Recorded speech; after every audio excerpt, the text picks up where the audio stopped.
이번에 저는 사실 선거를 하면서 굉장히 많이 느꼈어요. 선거를 하면서 이번 선거의 가장 그 중요한 특징 중에 하나가 이 2030 젊은이들이 마이크를 잡았었잖아요. 젊은이들의 어떤 절규. 정말 우리에게 무슨 꿈이 있냐, 지금. 일자리도 없고, 일자리도 없어서 소득도 없는데, 자산을 형성할 수 있는 가장 중요한 집값은 저만큼 날아가 버렸어요.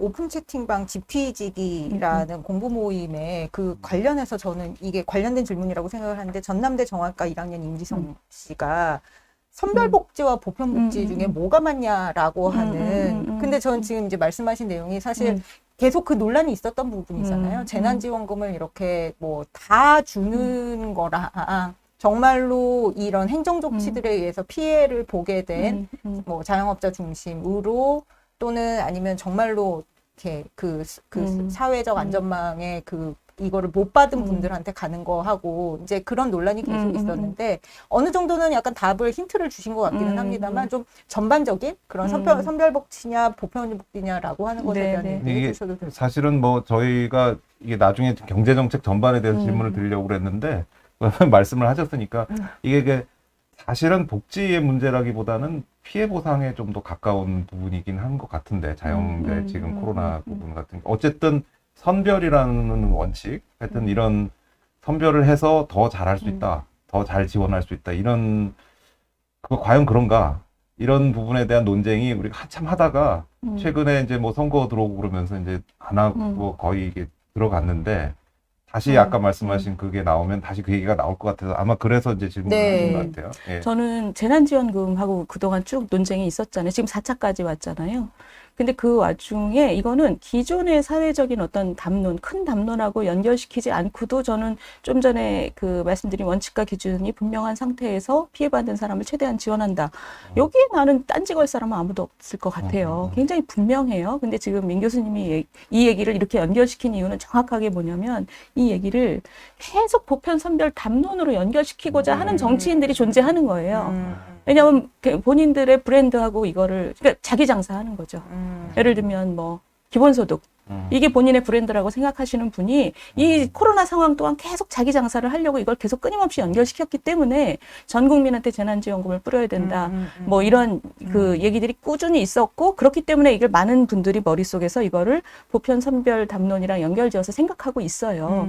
그러니 뭐 거기에 대해서 저는 그 연결시켜서 얘기하는 것도 좋다고 봐요.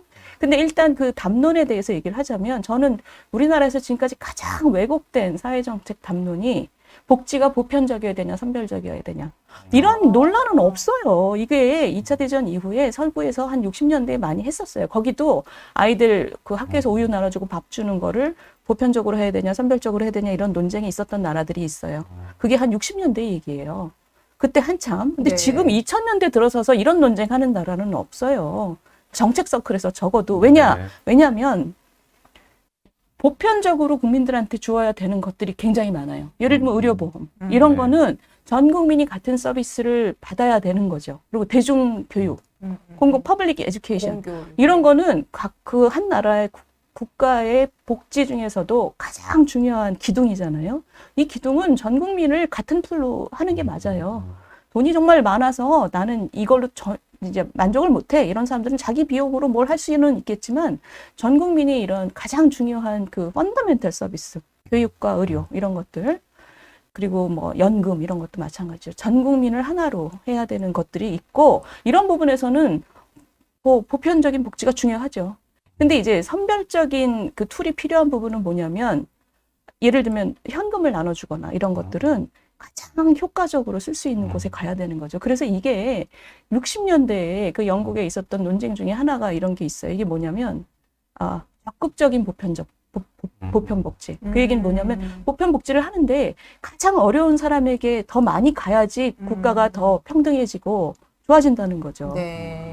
전 국민이 서로 어떤 인간으로서의 존엄을 누리지 못하는 사람들이 아직 있다면 그걸 먼저 끌어올리는 게 당연히 가장 적극적인 보편복지라는 거죠. 그러니까 사실은 그 적극적인 보편복지라는 말이 우리가 흔히 이해하는 선별복지인 부분이 그러니까 근데 그거를 마치 어떤 그 음. 절대적인 담론인 것처럼 얘기하는 건 좀 경계하는 거예요. 왜냐하면 복지라는 것이 그러니까 우리가 사회정책이라는 것이 이제는 뭐 교육이나 우리가 얘기하는 작은 의미의 복지 서비스나 의료나 이런 게 다 이제 통합된 큰 개념인데 이런 것들이 얼마나 큰데 그 현금을 나눠주는 게 이걸 대표하는 게 아니에요. 그렇죠. 어린애들 돌봄 이런 것도 굉장히 중요한 부분이잖아요. 이 전체 중에서 어떤 부분은 보편적으로 제공돼야 되고 어떤 부분은 선별적으로 제공돼야 되는 거지. 근데 이거를 자꾸 이제 정치가들이 이거를 그렇게 제가 정치 네, 일을 하면서도 예, 나중에 이제 맘 먹고 정치가 욕을 하면 안 되는 거죠. 그러니까 이분법적으로 그런 그렇죠. 식으로 네네. 담론화하는 걸 굉장히 경계한다는 그걸 말씀이신 이분법적으로 가져가면서 본인의 커리어를 자꾸 네. 프로모션 하는 거죠. 이게 저희가 자연스럽게 안 그래도 지금 막 혼동이 오실 정도로 그러니까 우리가 처음에 한 15분, 20분은 이제 정치 얘기를 하자고 그래 놓고는 제가 잘못했네요. 그러니까 자연스럽게 원래 그 복지 전문가였던 네, 그 네. 면모가 막 드러나신 것 같아요. 예. 근데 사실 그 말씀은 정말 동감을 하는 게 이 선별복지, 보편복지 그거 가지고 이번에 당선되신 오세훈 시장이 10년 전에 그걸로 이게 와신 상담하게 된 계기인데 우리 입장에서는 정말 너무 오래된 옛날식의 논쟁을 여전히 하고 있는 게 아닌가 이런 생각은 그러니까요. 들고. 그런 거죠. 예, 그래서 아무 실효성이 없는 논쟁을 하는 네네. 거죠. 이번에 저는 사실 선거를 하면서 굉장히 많이 느꼈어요. 선거를 하면서 이번 선거의 가장 중요한 특징 중에 하나가 이 2030 젊은이들이 마이크를 잡았었잖아요. 제가 이제 어떤 희망을 본 거예요. 뭐냐면 KDI에서 일하는 지금 한 20년 동안 제가 이제 전문가로서 일을 하면서 우리나라에서 이런 경제의 다이너믹스를 좀 이렇게 올려서 일자리의 파이를 키우는 그리고 세대 간의 공정을 좀 더 증진시키기 위해서 세대 간의 이해를 서로 구해야 하는 이런 부분에 대해서는 참 어렵다. 이게 막 정말 구멍이 안 보인다 이런 생각을 많이 했는데 이게 말을 하는 사람이 되게 공허했었어요, 사실은. 전문가들끼리만 동의하는 거지. 전문가들끼리는 그게 맞아 이러는데 사회 전체적으로 울림이 없는 거예요. 박근혜 정부 때 노동개혁 한다고 했다가 뭐 거의 성과 없이 끝났잖아요. 그나마 조금 하려고 했던 것도 이 정부 들어서 완전히. 그리고 이런 국민연금 같은 경우도 지금 지속 가능하지 않다는 걸 모두가 모두가 알면서도 알고 있죠. 이 정부는 외면하고 있어요. 외면뿐만이 아니고 시작할 때 대통령께서 국민 눈높이에 맞도록 더 후한 걸 들고 오라고 그랬단 말이에요. 맞습니다. 네네. 그러니까 이렇게 지속 가능하지 않은 사회가 뭔가 좀 책임 있는 목소리를 집어넣을 구멍이 전혀 안 보였었거든요. 근데 이번에 선거하면서 제가 느꼈던 굉장히 재밌는 느낌인 게 정치하는 사람들이 그런 얘기를 해요. 정말 좋은 정치가는 그러니까 사상가는 다르지만 사상가는 멀리 내다보고 얘기를 해야 되는데 좋은 정치가는 국민들보다 너무 빨리 나가면 안 된다는 거예요. 반발 내지 한 발 앞에서 얘기를 해야 된다 이런 얘기를 해요. 다그 말씀하시는데. 그래요? 네. 근데 저는 그걸 정확하게 어떤 의미인지 잘 몰랐어요. 근데 이번에 이 선거를 치르면서 젊은이들의 어떤 절규, 그거 나중에 혹시 기회가 닿으시면 그 젊은이들이 했던 발언들을 유튜브에서 한번 보세요. 그러니까 젊은이들이 그러니까 주로 어떤 친구들이냐면 취업 준비생. 왜냐하면 학생들은 지금 밖에 나도 날아다니질 않으니까 주로 취업 준비생들이고 또는 자영업을 하는 청년들. 이런 청년들의 말을 이 선거 유세 기간 동안 많이 들었죠. 인사도 하고. 정말 우리에게 무슨 꿈이 있냐 지금. 일자리도 없어서 소득도 없는데 자산을 형성할 수 있는 가장 중요한 집값은 저만큼 날아가 버렸어요. 그러니까 정말 우리 세대 또는 나는 우리나라의 루저다.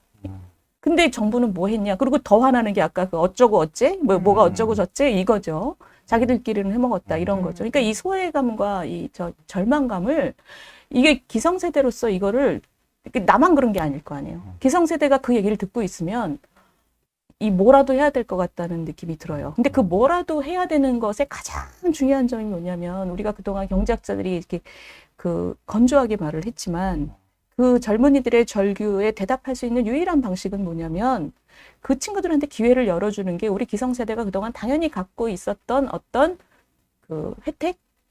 우리가 당연하게 생각해왔던 많은 질서들을 타협해야 된다는 거예요. 그러지 않고 우리가 갖고 있는 걸 다 갖고 있는 상태에서 이 친구들을 위해서 기회를 열어줄 수가 없어요.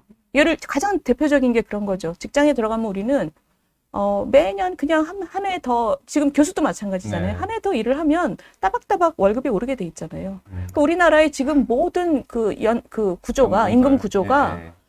젊은이들을 위해서는 이게 더 이상 이제 고용의 여력이 없어요. 그 지금 우리 이 정부 사람인 그 이동걸 씨도 그런 얘기를 했었어요. 특히 생산직을 보면 제조업은 지금 이 중년 이후의 사람들, 그러니까 지금 베이비 부머들 있죠? 이분들 연공급 때문에 다 망할 거다. 그런 얘기를 한 2년 전인가 했었어요. 그 이동걸 씨 스스로도 이 정부 사람인데도.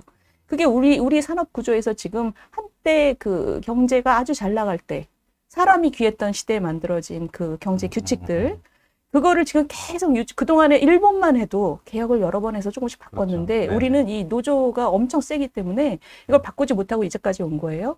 그러니까 지금 한 20년, 25년 일하면 젊게 들어오는 사람들하고에 비해서 한 300%를 받는단 말이에요. 근데 이 직무에 따라 좀 다르긴 하지만 그 정도의 차이가 나지는 않거든요, 생산성이. 우리가 이 질서를 우리 세대가 타협하고 깎아야 돼요. 우리 파일을 깎지 않으면 젊은이들 거를 만들어줄 수가 없는 네, 거죠. 기성세대가 좀 양보를 해야 된다 이런. 그러니까 이제- 이 세대 간의 뭐랄까요, 세대 간의 이해를 이젠 정말 적극적으로 조정을 네. 만들어서, 네. 그러니까 그게 지금 사실 그동안 경제학자들이 많이 얘기했던 구조개혁 문제예요. 근데 그게 이번 선거 동안 저는 아주 극명하게 더 이상 이것을 우리 약자들의 담론으로 가둬넣어서는 안 된다, 이런 깨달음?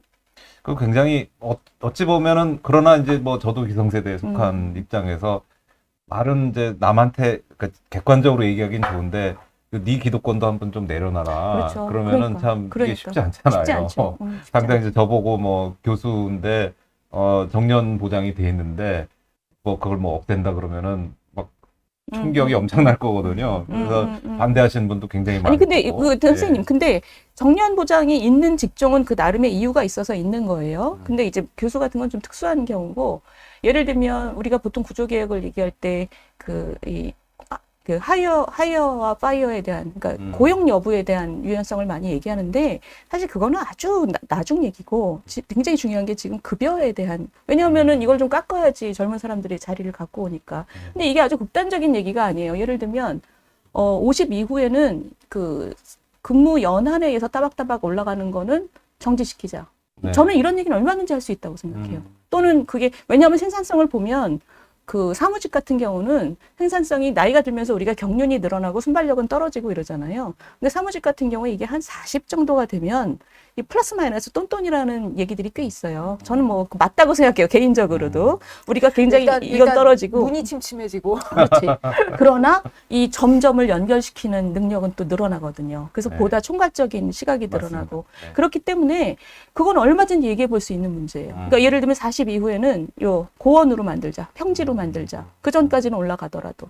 뭐 그런 얘기들은 사실은 공공부문에서 제일 먼저 해야 되는 거고, 그 다음에 이 직장에서, 이건 뭐 정부가 강제할 수 있는 문제는 아니에요. 직장에서 기업마다 해야 되는데, 문제는 그런 것을 고칠 수 있도록 룰 자체를 고칠 수 그렇죠. 있도록 해야 되는데, 지금 우리 노동법은 거의 불가능하게 만들어놨어요.